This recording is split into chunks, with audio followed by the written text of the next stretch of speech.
Right, this video's potentially inflammatory. Look, Jurgen Klopp is clearly a good manager. He's done a really good job at improving Liverpool, made them actually a serious football club after being a bit of a laughingstock really for the last 30 or so years. Decent in the Cups, picked up a Champions League they absolutely didn't deserve with Rafa Benitez. And, he's won some things. He deserves credit for what he's done, the silverware he's won, and there's no problem with that. There is a problem with the overtop nature of the hype and the absolute wank fest that goes on with him. He's won 4 major trophies in 7 seasons. Now, he's won the biggest ones, undoubtedly. He won the Champions League, he won the Premier League, and for everyone saying you'd kill for that at United, I would. But I also wouldn't be going on the way some people are going on. Gimme Sport has just written an article saying Ferguson, Guardiola, Klopp, who's the greatest manager? And like I said, Klopp is a top manager, but the hype is far too much. Let's have a look at why. So, he has had it his way. I'll give him that. He's had success at Liverpool because he's been allowed to be in charge. And unlike managers we've seen recently at United, Klopp was able to do his thing. He worked well with the director of research, Ian Graham, and a sporting director, Michael Edwards, and he's done so very effectively, and that is to his credit. That's fine. And they've worked together to create and implement a transfer policy which has seen Liverpool be able to get some really good bargains, but also the right players that Klopp is after. And it's meant that lately, because they got the right players in and they didn't have a lot of wastage, early doors when he first came, it was very much hit and miss. It seems to be more like hit, miss now than as random as it was when he first came. And that's because he knows the squad and he knows the league a little bit better, so you would expect that at times as well. When they give the manager power in making signings, it can work. When you know that United's wasted so much money on Paul Pogba, and a deal that was in the pipeline for 2 years, that was a different man that was in charge. And that actually could have been in the pipeline when David Moyes was here. It could have technically spanned the entire reign of Louis van Gaal. We could have been trying to sign him when David Moyes was still our manager or on the way out. We might have signed him or might have started work on that before we even appointed Louis van Gaal, but it's Jose Mourinho the one that gets to take him. That's mental, isn't it? To think about. Signing players for the club rather than the manager is mental. When you let a manager do his thing, especially a good manager like Jurgen Klopp, they are more likely to succeed. They are. Recruitment is the number one factor in success. It's the number one. And he's lucky that Liverpool have given him the keys. Because I know prior to the current regime, they had a lot of dramas with transfer committees and that sort of stuff, buying mad players. Despite winning 27 trophies in his career, Mourinho famously called his second place finish at United the greatest achievement of his career, and he was absolutely laughed at. People said they don't know what's going on behind the scenes. Van Gaal has advised Ten Hag that go to a football club over a commercial club. And not every manager gets it their own way. And you know that there's financial constraints that have to be dealt with at every club, including Liverpool. And they've been very lucky in that they've managed to raise some incredible funds for moving players on. And they've invested those wisely into the team. And when you look at the two clubs side by side, they're not blowing the same sort of money that Manchester City are, and that has to be admired. And when you look at the constraints that United are in, yes, United have spent money, but we've blown it. And as we've just shown by an example there, like, who is authorising the signing of these players, and does that have an impact on team selection going forward? It'd be difficult to say. United are also dealing with the constraint of the fact that we've had 1.7 billion or something like that taken out of the club by our owners. Where do you think United would be if that wasn't the case? And another hard fact, he has won 1 title. Klopp has taken Liverpool from being a similar level to where United are now, which, like I said, I would take a title 100%. But to be writing articles, who's the greatest, he's not even overtaken Wenger, and he's not even close to overtaking Mourinho, and you want to put him in the same vein as Sir Alex Ferguson, let alone Guardiola.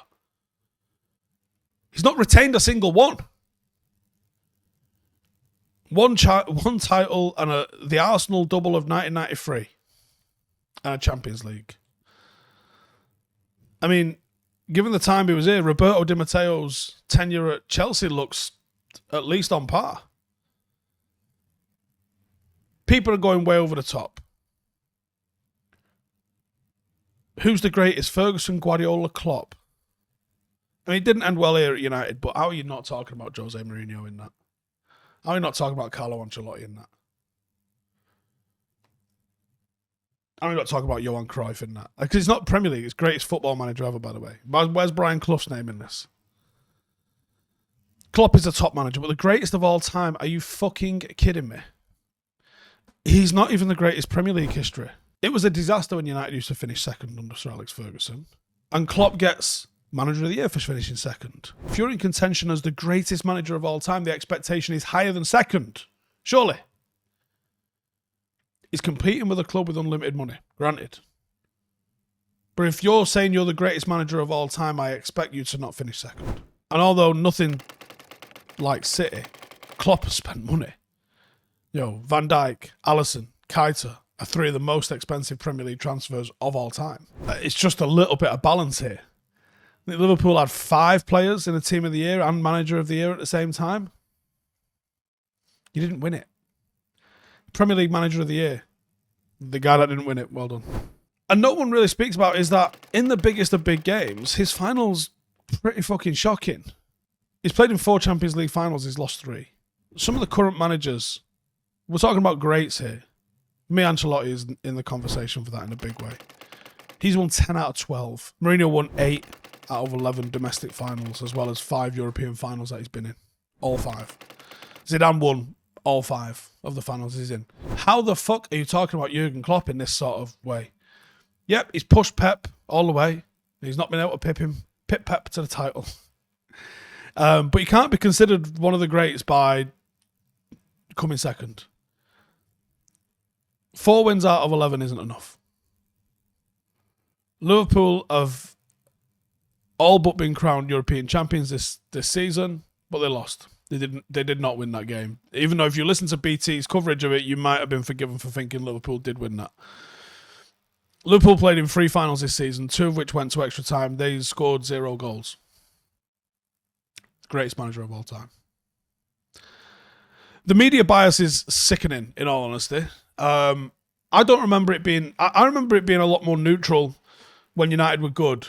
And I think when it was United and Chelsea, there seemed to be a lot of Chelsea and Arsenal sort of favouritism, and Newcastle got a lot of love from the media under Kevin Keegan's kind of tenure in the early sort of Premier League years. But there was never the level of outright fandom on TV that I see. United's pundits, it's not easy being a United pundit, I imagine, on TV at the moment. Obviously, I work with Rio on the podcast. He's moody a lot of the times covering United because obviously they'd like United to be doing a lot better. Scholes looks moody covering United. Roy Keane, I think Roy Keane just wakes up like that. But players that we've seen, ex-players, I mean, Gary Neville, I think Gary Neville's ended up being overly neutral. Yet you see some of the Liverpool pundits that you see, the Sky Sports news crew, it's just a scouse fest. And Liverpool can do no wrong. Jamie Carragher acts like a fan and is unapologetic about it. Steve McManaman and Michael Owen, as players that have played for both Liverpool and Real Madrid, their coverage of the final was pure Liverpool. Not really any sort of thought for Real Madrid. Souness, Redknapp, Danny Murphy. The amount of Liverpool players and fans, and they're allowed to act like players and fans. I don't understand it. There is zero objectivity from any of these lot when it comes to Liverpool. None of them certainly deal with the way United are dealt with. And obviously, it's great for them to see the club that they support winning the FA Cup, I guess. But some of them say such over-the-top shit. Like, some of the comments that we've seen, literally, Van Dijk, the greatest centre-back in the history of the game. The game, really? Can anyone explain it to me? Because I don't understand. I don't understand where all this is coming from. And are you guys seeing it? Or am I just fucking clouded by it? Let me know in the comments, because it's doing my fucking head in. Real fan ownership, real fan input, real fan change, real fan power. 50 plus 1, we can go better than that. 100 plus none. Download our app, view the free content, read about the club, that's fine. But if you want more, become a member. To vote, to go behind the scenes, to make an impact, interact with a global community around the world, influencing how we grow, where we play, club ethics and values. The more members we have, the faster we grow. Support the club, run the club, own the club. This is ours and no one will take it away. The future is in all our hands.